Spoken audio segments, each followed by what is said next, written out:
Federal Executive Council has approved over 115.4 billion naira for the Kano Kazaure Kongwalam Road linking Kano, Jigawa and Katsina States.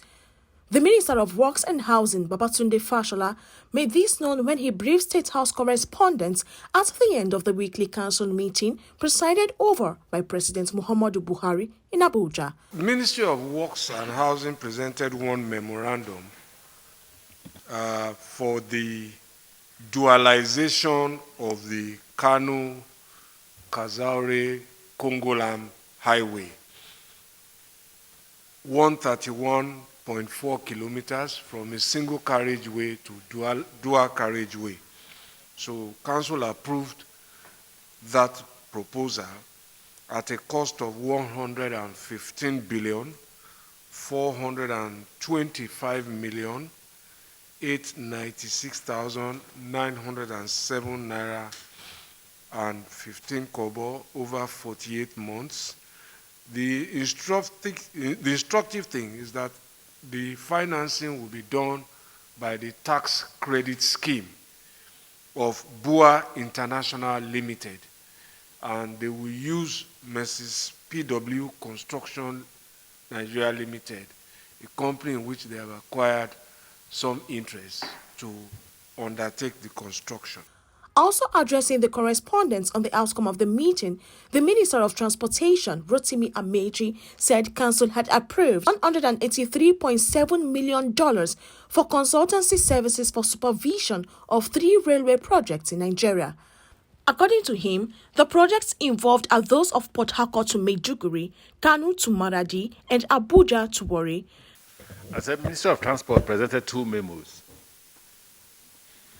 and the first one has to do with the contract for consultancy services for the supervision of the various railway projects.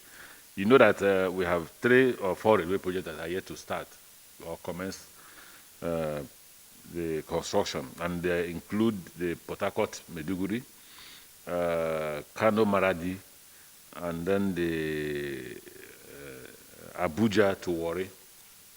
Now, for the consultancy services, the following contractors were approved with a total cost of $183.7 million. $183.7 million.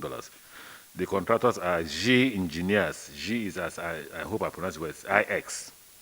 G Engineers Infrastructure Excellence / Yaroso and Partnership Limited, Core Consulting Engineering PLC. That's for the Abuja to Warri. And then for the consultancy services for supervision of Port Harcourt Maiduguri Railway with branch lines to Bonny, Deep Sea Port, and Port Harcourt Industrial Park, and then to Warri, we have Care Consult SDM BHD / Jamub Global Services Limited at $97.5 million for the year. The first one is $38.4 million. Then the last one is consultancy services for the supervision of Kano, Katsina, Jibia, Maradi rail line to TEAM. TEAM is Techniques, Engineering, Architecture, Marketing, Nigeria Limited. And that is for $47,670,000 for a period of all of them for a period of 36 months. That's the first.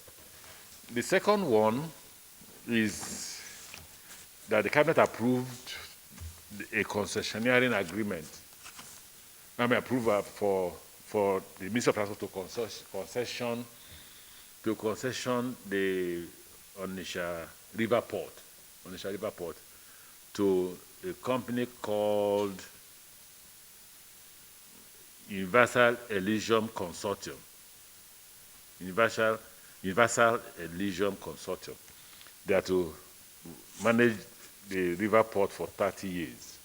The Minister of State Health, Adeleke Mamora, also told the correspondents that the Council approved the contract for the construction of the corporate headquarters of the National Health Insurance Scheme, NHIS. From the Ministry of Health, the Council approved the award of contract for the construction and consultancy services for the building of the corporate headquarters of a National Health Insurance Scheme here in Abuja.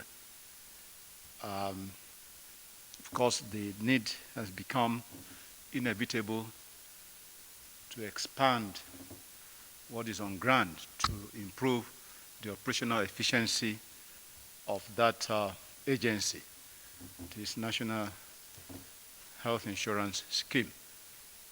And happily, the Council considered the memo and approved same.